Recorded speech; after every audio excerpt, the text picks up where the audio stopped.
In the previous session, we have studied that what do we mean by diversity.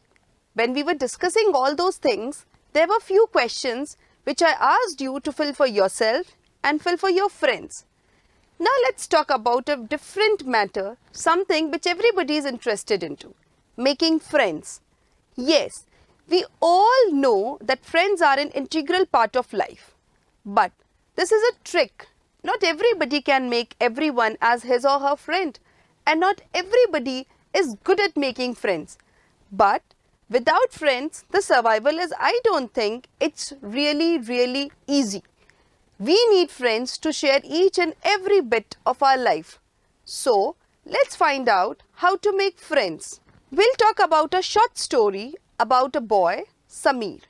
Now, in this picture, if you see that this picture is about a small boy who is selling newspapers. This place is actually Delhi. We are talking about Janpad, and it's a busy intersection, that means a crossroad where he is selling newspapers. Every time I cycled past, he would run after me holding out the English newspaper.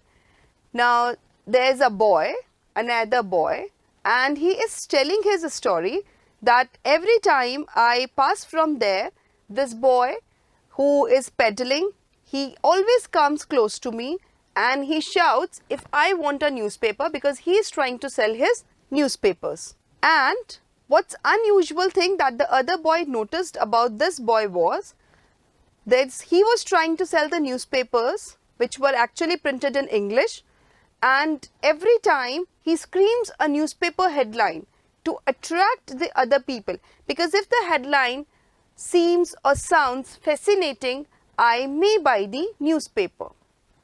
Now, in this picture, the other boy is going to this boy, and maybe, of course, if he is selling a newspaper, he will ask him that if I can get a newspaper.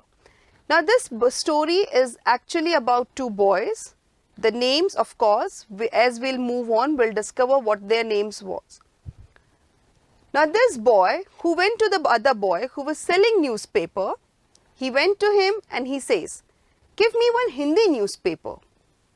Okay, but that boy was selling the newspapers which were printed in English. But the boy who went to him to buy the newspaper wanted a paper which was actually in Hindi. And then what happened? Then the boy who was selling the newspaper was very surprised. He gave a mouth open expression, a jaw drop expression, and asked the boy who actually wanted to buy the newspaper that, "Do you want me to give you a newspaper that's in Hindi?" Of course, I said yes, as I paid for the paper. Why? Why did you think?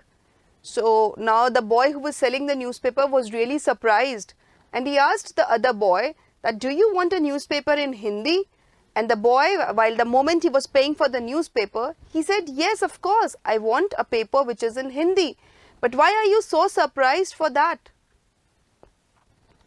He paused. "But you look so Angrez." Now, this is a different kind of expression that came. Maybe the boy who was selling the newspaper was not good enough in speaking and catching the English words, but he really wanted to talk to that boy. And out of curiosity, he asked him that, "It's okay, you are buying Hindi newspaper, but what is shocking for me is that you want a newspaper in Hindi, but from your looks, you look as if you are an Englishman, you look like an Angrez. You mean you can even read Hindi?" So he asked that it was shocking for me if you can read Hindi. "Of course, I can speak, read and write Hindi. Hindi is one of the subjects I study in school." Now, what did the other boy replied? He said, "Yes, I can not only read Hindi, but I can speak in Hindi, I can write Hindi." Because Hindi is one of the languages that was being taught to us in school, the subject which I am still studying in school. Now, obviously, this is a conversation going on between these two boys. The other boy, the one who was selling the newspaper, he asked the other boy who purchased the newspaper, "What do you mean by subjects?" Because this was the term he heard for the first time in his life, and he wasn't aware of the meaning. So out of curiosity he asked, what do you mean by subjects? Well, it is something. And the moment the other boy began to explain that what is the meaning of the term subjects, actually the lights turned on and the people started to honk. They started blowing the horns because the light changed from red to green, and it was the signal that meant that now everybody has to go. Then he was actually the other boy who was selling the newspaper behind me, like, you know, when the light suddenly turned on green. So there was a lot of traffic, as I already told you in the first session, that he was selling the newspapers, which was a busy intersection in Delhi. Delhi is again one of the most crowded cities of India, and since that conversation could not last long because everybody started honking the horn and it was time for him to leave that place. Same thing happened because this was his routine job of selling the newspapers. So the next day, that newspaper, the boy who was selling the newspaper was there again. Again he was doing the same thing with the newspaper in his hand and shouting the headlines in English, smiling at me and holding the newspaper in the paper instead, because the other day he got to know that this boy is going to buy a Hindi paper from me. So he showed a Hindi paper, and since he was not aware of the name of that boy, he called him as Bhaiya. And then what happened? Aapka akhbar, ab bataiye ye subject kya cheez hai? Now since that boy was not good in having a conversation in English, he started talking to the other boy in Hindi. He offered the newspaper first and then asked him, he wanted actually to continue the conversation where they left it the last day, the previous day. So he asked him that we were talking about something like subject. Now can you tell me that what do you mean by this term subject? Oh, it's just something to study. Then the other boy explained him that by subject I mean that's something that you have to study. Isn't it great? Now these two boys are having a different kind of conversation, which is making us understand that how can we make friends? What happened next? And then because the red light had come on, I asked him, have you ever been to school? Now this boy, the other boy who was selling the newspaper, he asked him that you are asking me that what do you mean by the term subjects? So here I want to ask one thing from you, that have you ever been to school? Do you know that what a school looks like? Never. I began working myself when I was so high. So at this time, this boy, he wasn't even aware of his age. He wasn't aware that how old he is. So he just told his height as per the height of the cycle seat, and with his gesture he showed that when I was this high I started working. First my mother used to come with me, but now I can do all alone. So then he started giving the reasons, the explanation for everything, that I started working when I was this much high, and earlier my mother used to come with me. But now since I am smart enough, I am doing this job since long and I have learned all the things that I need to do for this job. That is why my mother is not accompanying me anymore. Where is your mother now? Again these two boys, their name is Samir, and you know, to your utter surprise, the name of these two boys are Samir. So when they got to know that my name is also Samir and the other boy, his name is also Samir, the boy who bought the newspaper named himself as Samir 1 and the boy who was selling the newspaper as Samir 2. Then out of curiosity he asked, okay, your mother used to come with you earlier, but may I know where is your mother now? But again, as they were having the conversation at the red light, they couldn't continue the conversation for the long, and suddenly the lights changed from red to green. I heard him yell from somewhere behind me, she is in Meerut with. She is in Meerut with, and the rest drowned out. Why? Because all the conversation is happening at a red light. So Samir 1, when the lights turned green and he moved, so the last question that Samir 1 asked Samir 2 was like, where is your mother? And he replied that she is somewhere in Meerut, and whatever Samir 2 spoke after that was drowned out because of the distance between the two boys. Now, this story hasn't ended over here. Something happened the next day. Let's find out what happened.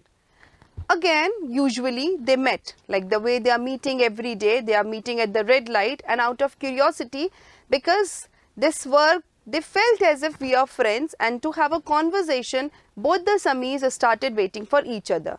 But the next day, my name is Samir. So the boy who was selling the newspaper, now he started a conversation in a very different tone. He said, my name is Samir, and very shyly he asked the other boy, what is your name? And the other boy said that my name is Samir too.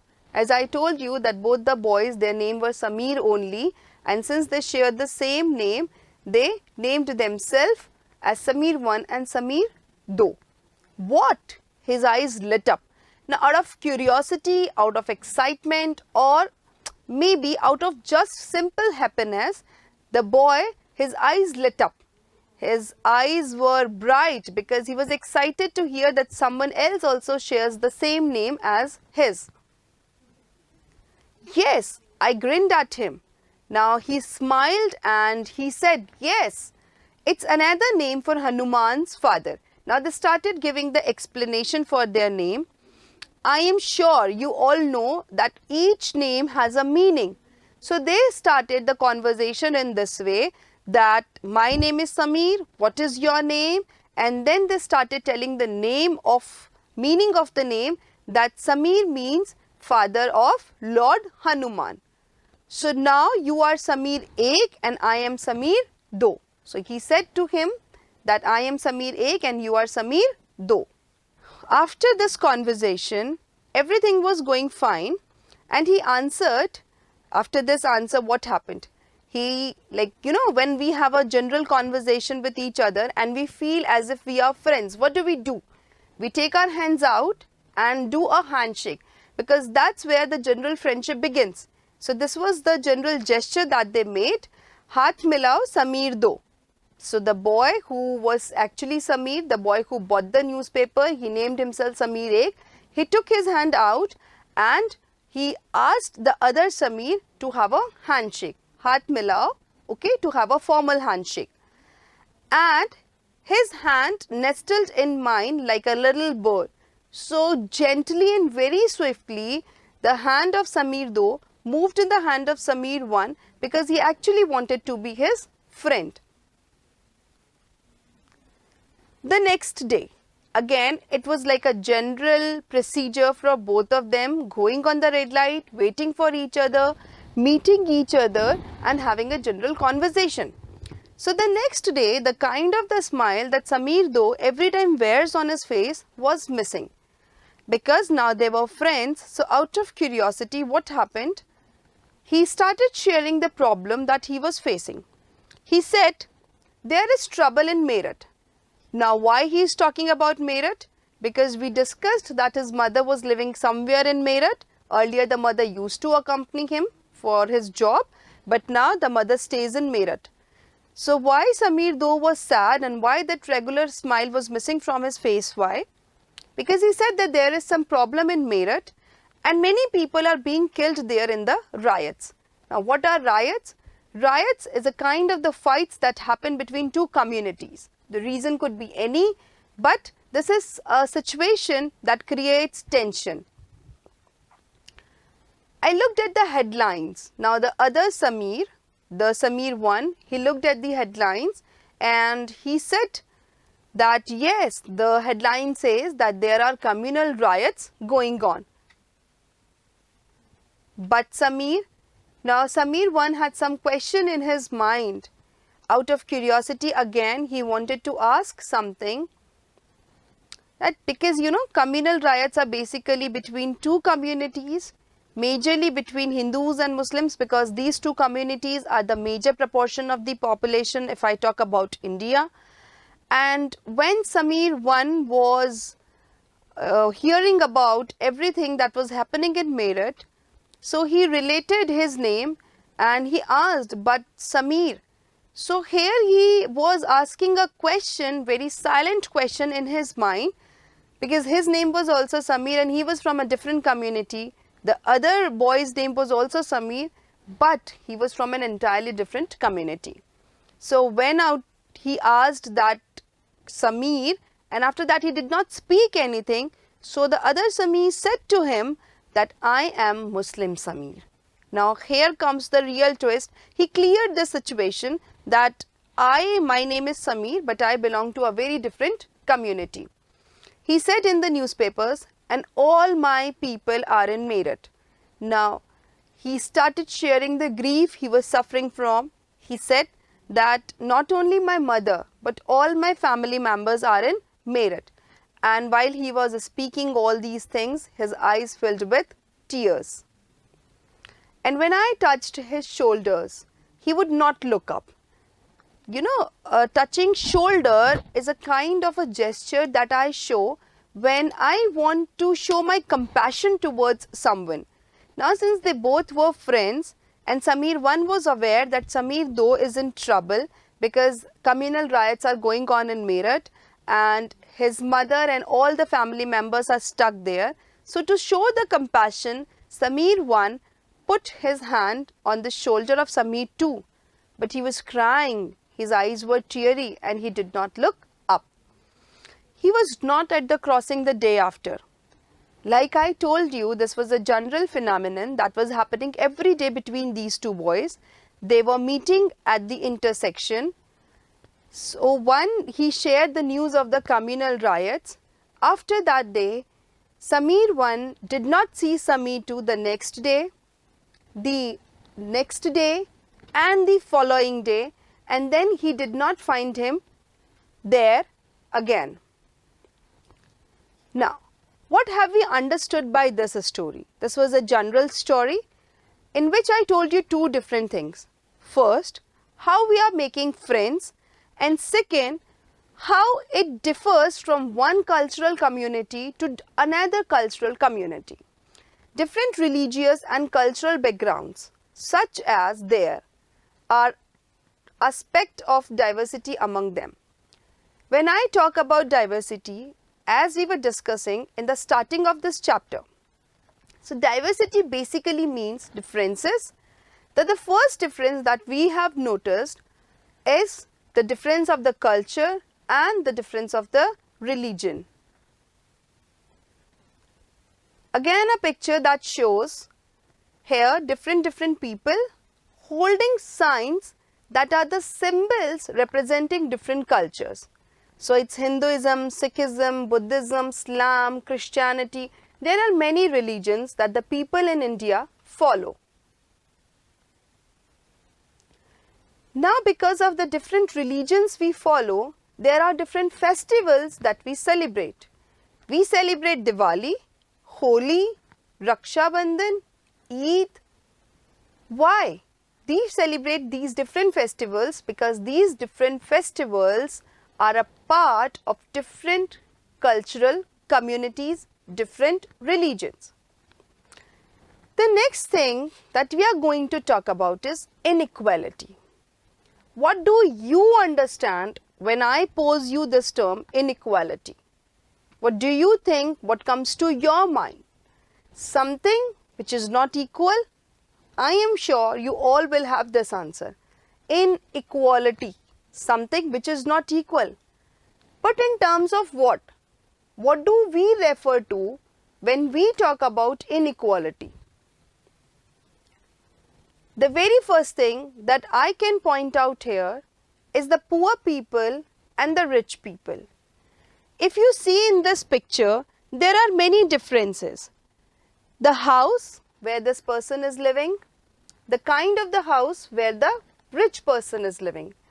The facilities, the basic amenities, the dressing sense and everything differs from a rich person to a poor person. And these differences are something which everybody can observe and can identify by the way a person looks if he or she belongs to a rich family or a poor family. So by now you must have understood that when I talk about inequality, I talk about this term that someone is rich and someone is poor. Not only the financial status but also the caste system. The caste system is also one of the reason for the different inequalities that the people face. Here are the few pictures. What do you infer? A person here is doing farming, a person here is picking the garbage, and a person here is a potter. He is making the things out of pottery. So what do you understand by all these things? This means that if you belong to a particular caste, you are supposed to follow that work which your parents are doing. You are not allowed to think beyond that. What I mean is, if your father is farmer, so the society expects you to be a farmer.